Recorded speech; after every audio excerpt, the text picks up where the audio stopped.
Isang mapagpalang araw po sa ating lahat. Ngayon po ay Agosto 13, Huwebes, ika-19 na linggo sa karaniwang panahon.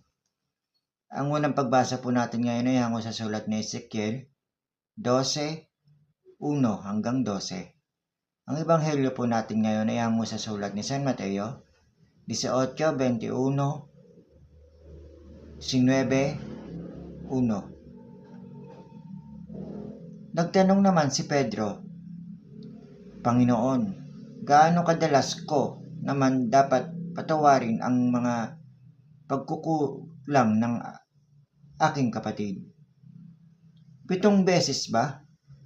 Sumagot si Jesus, "Hinding-hindi 7 beses, kundi 77 beses."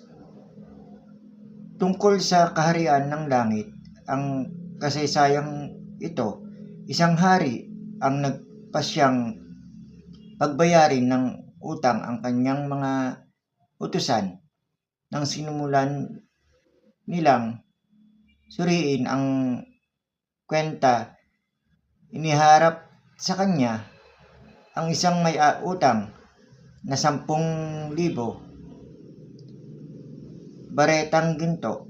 Dahil wala itong maibayad sa kanya ang tao, inutos ng Panginoon na ipagbilin at maging alipin siya kasama ng kanyang mga asawa, mga anak at mga ari-ariang bilang kabayaran ng utang.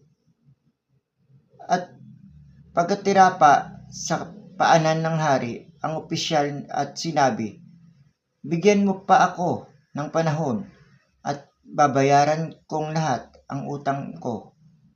Naawa sa kanya ang hari at hindi lamang siya pinalaya, kundi kinansila pa ang kanyang utang. Pagkaalis ng opisyal na ito, nasalubong niya ang isa sa kanyang mga kasamahan na may utang namang 100 barya sa kanya.